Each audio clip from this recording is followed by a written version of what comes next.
heavy use of trembolone and acetate. Those are the two things that get a credit to my hair. We are rolling. Q&A here. Okay, we're rolling? Yeah. Okay. All right, guys, what's going on? We are back with another video. Today we're going to do a Q&A. I threw up a story on Instagram a few days ago, asked you guys to ask some questions, so we got a few good ones here. I also threw up a short Q&A on TikTok too, so I got some questions from there too. And yeah, we're just going to get right into it. I'm going to start reading off some questions, and I'm going to find them here. Why am I so bald? The reason why I'm balding happens to be due to my genetic predispositions and also due to the heavy use of trembolone and acetate. Those are the two things that get a credit to my hair falling out. Other than that, it's just an unfortunate case, but we're coping. Let's just touch on that real quick. Just touch on that real quick, because I get that question pretty often, you know, how do you avoid hair loss? And, you know, what to do if your hair starts losing out on PEDs? Nothing, you're fucked. I mean, that's really just the simple answer. You can take finasteride, you can take minoxidil, I think that's how you say it, right? Yep. And these are not 100% preventative, though. You know, you might be more predisposed to something than somebody else. It might help fight it off. It might, you know, completely fix it for you. It might do nothing. And when you're throwing in all these androgens and, you know, blasting primo, blasting tren, taking high doses of testosterone, and high doses of testosterone are going to be the most detrimental to your hair at the end of the day. If you're genetically predisposed to that, you're just gonna have to face it, and you might just have to get a transplant if you really care about your hair that much. But some of you guys might not face that at all, and we envy you. Why do you use resistant bands on hack squat? So I'm sure most of you guys have seen videos of me hack squatting. I always band it.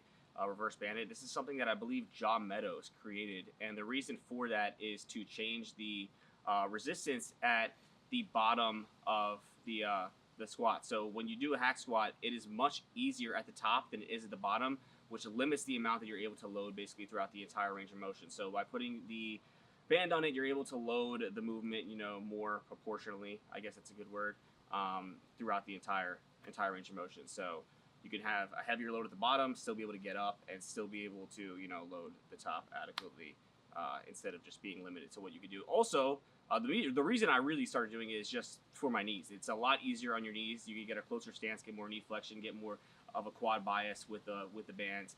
Because when you're at that bottom position, if you are having a closer stance to try to focus on your quads, it does put a lot of strain on your fucking knees, and you want to avoid that. Why did I start bodybuilding? So I pretty much grew up in a gym environment, you know, from the time I was little. You know, my mother worked at a gym. She was like a front desk person at the gym, so I was always at the gym, and I was just surrounded by like bodybuilders and stuff. And I would always do like home workout DVDs, like P90X and stuff, just for fun. I did that all throughout middle school. I started writing my own workouts. I would go home every day after like 5th grade, do like 50 push-ups, 50 sit-ups. All I knew how to do was dumbbell curls, so I would do dumbbell curls. And when I was 13, I finally joined a gym. I lied. I said I was 16. I joined the YMCA because they wouldn't let me join any other way. But then I started lifting with this other dude who was fucking jacked, and he kind of just put me onto training. And then I started working at a supplement store that was local, and that's when the men's physique division was first created. And the guy that owned the supplement store kept putting me onto all these YouTubers like CT Fletcher, all the, you know, OG stuff, like the fucking guy, the Hulk would come in and he would fucking Hulk smash or whatever he would do, and I'd be like, this guy's fucking crazy. And then I saw Sadiq and all them, and I was like, this is what I want to do. I want to compete. And that's pretty much how my introduction to actual competitive bodybuilding began, and wanting to pursue that. But I've been fit and into working out my entire life, so kind of just easily transitioned into that. Are any and all vegetables good for micronutrients in a meal plan? I honestly don't have any vegetables in my meal plan unless, you know, I'm in prep or cutting and I'm just using it as a filler. But yeah, I mean, the micronutrients from vegetables are good. Some people do, you know, bloat and not respond to certain things, like broccoli is a big one. A lot of people don't respond well to broccoli. So, I mean, if whatever it is, if you eat it and you don't digest it well and it makes you feel shitty, just don't eat it. But in general, I would say, yeah, most vegetables are good if you want to incorporate them. There's no harm in that. Revive Daily Greens. Revive Daily Greens. There you go. Code Seb. All right. What brand of protein powder do I use? You already know. Raw. Is the C-bomb is the isolate? Isolate.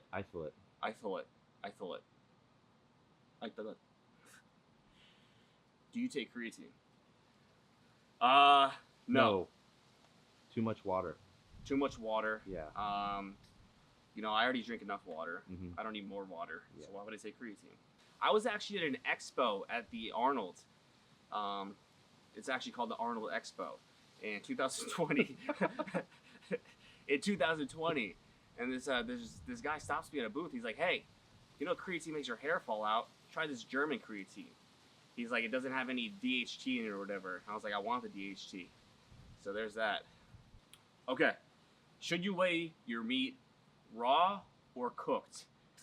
You guys already know the answer to this. I've gone over this a million times. If you follow me on TikTok, you saw the whole debate that just happened. You always weigh your meat cooked, and I'm going to explain why very briefly right now. When you have raw chicken, you have raw chicken breast, there's water in the breast. And according to the FDA regulations or whatever, these companies can inject the chicken with so much saline solution as well. So this varies anywhere up to 30% or whatever. So now we can take one raw chicken breast from, let's say, Trader Joe's or Whole Foods, and then we can take another chicken breast from the butcher or from, you know, just your local regular supermarket. Take both of them. They're both 10 ounces raw. Now we could cook them both to the exactly same amount of being done. You know, you could make them both dry as fuck. One might have significantly more water. That percentage of the 10-ounce breast was more water. So now that will cook down to significantly less meat. So now one breast might cook down to 7 ounces total of chicken once it's completely dry.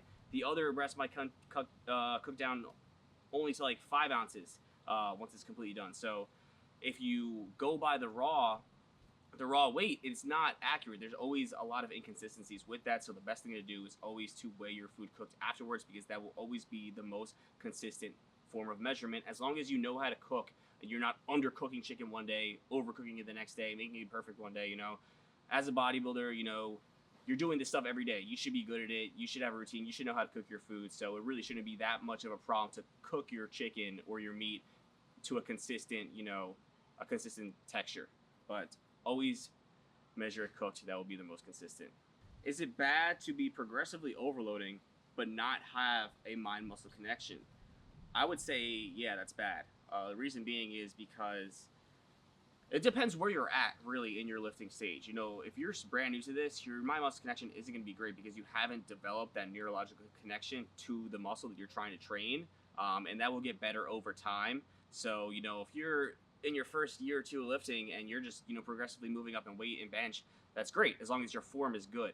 But as you become more advanced, you know, executing with intent in bodybuilding is super important. You know, you're not just moving weight from point A to point B, you're moving it with the intention of moving it with that target muscle. So when I'm dumbbell pressing, I'm focusing on driving that weight up with my chest, contracting fully at the top, you know, lowering it down with my chest, feeling the range of motion through my chest, not just pushing up and down, going from point A to point B. There's a significant difference in the results that will produce when it comes to hypertrophy training. So if you are somewhat advanced and you even have a mind-muscle connection, you know how to contract and you could feel the muscle, and you are progressively overloading and that's not in play, if you are going up in weight and you can't feel your chest contract anymore, I would back off of weight and progress at a rate where you can maintain being able to execute with that intent, being able to maintain that mind-muscle connection, because that is what you want to be doing. You want to be progressing while you're executing with intent, while being able to keep the focus on that target muscle, because again, it's not just about moving weight from point A to point B, it's about executing with intent. So like I said, it just depends where you're at in your lifting stage. If you're new, I wouldn't worry about that too much, but once you have that connection established, you should be focusing on that at all times and driving weight up with that as much as you can. Okay. What is my worst experience with PEDs? I mean, like, that probably depends. Well, I would say in any scenario it's gonna be trend. Any scenario it's gonna be trend. The last prep I did was the highest I ever ran compounds, but in terms of side effects with like trend and whatnot, there really weren't that many. It was just an overall feeling of like just feeling like absolute shit, and like I was like on my deathbed. But that also, a large part of that had to do with being in prep and doing so much cardio and being on such low calories. The worst side effects I specifically have had from trend was like a couple years ago. I think I was running about 450 or 500, not the most I've ran. Don't ever do that. That's horrible thing to do. But getting terrible night sweats, waking up in the middle of the night drenched. I would get night terrors. Like I would wake up just fucking like screaming, like, help me. Like it was crazy. You just feel like a psychopath. And for some reason, that didn't happen the previous times that I've run it higher than that, but that was by far like the worst side effects I've ever had with a specific compound in terms of that. But another thing would be insulin. I ran insulin very briefly a long time ago, and I almost went into diabetic shock. And the reason was I was with my friend Riley at the time. A lot of you guys know Riley. Rest in peace, Riley. We were at my house, and we were smoking some Mary Jane, and I took my insulin post workout, and it spikes every 2 hours. So I eat, and then like 2 hours went by. I was like, I got to eat again, and we're driving around looking for food, and I just like completely like forgot about the insulin thing. I start feeling like I'm getting really hot and sweaty. And I'm getting all these side effects, and I don't know if I'm just like really high or if this is the insulin. So then we get to this place called Insomnia Cookies, and my whole body starts like drenching in sweat. I feel like I'm about to pass out, and I knew it was the insulin. I knew like I was about to like go into a coma or something. I was going super hypo, and I just like rushed to the front of the counter. I was like, I need cookies right now. I had the lady give me cookies. I started chugging chocolate milk, and in that moment, I was just brought back to life and resuscitated. And that was probably the scariest encounter I've ever had any PEDs. If you want to, I guess insulin is considered a PED, right? Yeah. But yeah, don't do that. Insulin's dangerous. Be safe. Advice for pushing to failure when training alone, when you have no one to help you with forced reps. Well, forced reps isn't pushing to failure. It's pushing past failure. Failure is when you can no longer do any more reps. I would say failure, I mean, I don't want to say it's easy to achieve. Failure is easy to achieve on like, I feel like every upper body part. Yeah. Because it's easy, when you're doing double press, you're not fucking your central nervous system isn't exhausted, the weight's not going up anymore. Okay, you failed. The biggest thing is going to failure on leg day, because a lot of people get very fatigued and they don't want to push themselves further because they feel like they're going to throw up. They just get very tired. And it takes a lot of mental fortitude to keep pushing yourself on legs and even go as heavy as you really can. A lot of people don't even go as heavy as they should. So advice for doing that is really just don't be a fucking bitch. I would say, if you don't have anybody with you, just getting a few sessions in with somebody and really having them push you that first few times will teach you what that failure point is and open your eyes to, wow, I could do more. And then you could take that with you for when you do train alone. But even if you don't have that, I would say, something I do on hack squats is like, if I start to fail or whatever, I'll come up and I'll sit there for like 10 seconds. I'll catch my breath and then I'll go again. Because you usually can go again if you just sit there for a couple seconds and attempt another one. If it doesn't come up, you reach failure. But, if you don't know how to reach failure, I would say just keep going until the weight literally does not come up. And, scream, do whatever you gotta do, puke it out. But once you learn it, you'll know the threshold. Do I think tracking your workouts is needed for a beginner? No, I don't. I never tracked a workout in my fucking life until like 4 weeks ago, and I honestly hate it because it just like is distracting me during my workouts. It's a good thing to do. Don't get me wrong. It's very good to do to keep track of all that stuff. Have a logbook. It's easier to to get into your working sets, knowing where to start rather than having to jump around and guess your working weight and whatnot. So it is good in that aspect, but it's not necessary. No, not at all. I mean, you're gonna get stronger. Just move up in weight if you can remember. If you really just can't remember, then it might be a big deal for you. But it's a good idea. Not necessary though. How do you know if you're building muscle? Okay, well, there's a few ways you go about this. The scale is not always an indicator of growth. You could stay the same weight, you could lose weight, you could gain weight and be gaining muscle. Muscle grows in grams, not pounds. If you're gaining pounds a month, that is not muscle tissue. Maybe if you're a beginner, you're going to gain muscle at a much faster rate, but still, you're not going to be gaining pounds and pounds of muscle a month. With that being said, measuring your arm, but also take into account there could be fat there, water, all that stuff. Strength, how much you're progressing in the gym. Obviously, the mirror is the biggest indicator here, but, so taking progress pictures from week to week, looking at those. But when it comes to, getting stronger, we don't want to specifically look at, like, compound movements because a lot of compound movements involve technique, right? So if you saw my chest day video, there was a point, last year where I was doing 150 pounds on incline dumbbell press for 6 to 8 reps. Right now, this last Monday, I hit, 110s for 8 or 9 reps, I believe.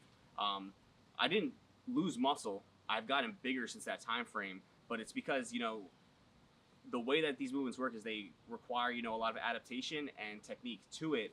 It's not an indication of just, my chest is getting bigger or it's getting smaller. Something that's more of an indication of that is something like chest flies or dumbbell curls, where it's a very isolated movement and it's solely just that primary muscle working. That will tell you if that muscle is pretty much getting bigger. If you went from curling 30s to 40s for 8 reps, your bicep got bigger in that time span. If you went from benching 205 to 225 for 8 reps, it doesn't necessarily mean that your chest got bigger. So that is one indication to tell whether or not you're gaining muscle. Where did I get my cats? I got my cats from a trap house. I rescued their life. It's Sure Codex from the trap house. Oh, this is one. I get this question all the fucking time, even though I've answered already. What happened to competing in nationals? Why don't you have your pro card? So I'm gonna go over this now because I've never done it in like a long video format, even though I'll try to make this pretty quick. Basically, what had happened was the way my prep was going. I was supposed to do USAs. I was supposed to do North Americans. Everything was just running into a wall. My body wasn't responding. The protocol that I was on was not very good. I was having a lot of health detriment. My health markers were not good. I just felt absolutely terrible. And there's a point in prep where it's like, prep is hard. You're gonna have to push past, fatigue. You're gonna have to fight this shit. You're not gonna feel good. But there was, I was asleep every second of the day. I would get to the gym and I'm asleep in the car. I could not move. I just felt like I was on the brink of death. And the way that I approached, trying to refeed and doing all these things, it just made it worse. It made my ghrelin higher. I started starving more. It just was like a shit show of events. And really, a big part of it was psychological too. Me just convincing myself that I wasn't ready. And looking back, I definitely could have been ready. And I fully believe that I could have won both of those shows in the least egotistical way. I really feel like I could have if I would have just fucking actually listened to somebody and did what I had to do. But I was very much in my head. And I did not feel comfortable at all, and I kept wanting to, have more time. So really what happened was I ended up just, pushing it off, and I felt like the best decision with me moving was to go, I started working with Matt, and we decided the best decision was to go into an off season and not add any more stress, get health markers back into a good place. And now we are in an off season now for the next few months, and we will start prep in the beginning of spring for nationals in 2023. Where I am, more than positive that I'll get a pro card, and I'll be going into it much more confidently, and I'll have, somebody that I can listen to and abide by without having to feel so stressed out all the time. And obviously I can learn from the shit that went wrong in the first prep. But that's why, if you missed me talking about that previously, bodybuilder have the same training protocol. Yes, people ask this all the time, and it's a stupid fucking question. People think if you're natural that you can't train like somebody who's on gear. You don't get these special abilities when you're on gear to, be able to train some fucking way like a superhero. You train the same way. If you're natural and you're saying that, basically you're saying, because I'm natural, I have to train like a pussy. That's all you're saying. Does gear increase recovery? Sure, but that has nothing to do with what you could do in a given workout session. We're not doing this insane copious amounts of volume in a workout like you guys seem to believe that we are. So yes, whether you're enhanced or you're natural, you should be training the same way. You should be training just as hard and trying to get the most out of your fucking workouts. I see natural people do this all the time, and they really it just sounds like they're trying to make excuses for every way possible to put in less effort because they're afraid that they're gonna overdo it. That's what they're afraid of. I'm gonna overdo it if I'm natural, and I'm gonna reduce my gains. That's bullshit. You train the same way, So that's pretty much that. That's all I got for these questions here. But as far as what's going on right now, it is almost November, so we are starting to push food up a bit more now. You guys are going to see in the next video after this, I am dropping a full day of eating. Food's not that high, but you guys will get to see what I eat in a full day. So we'll take you through that.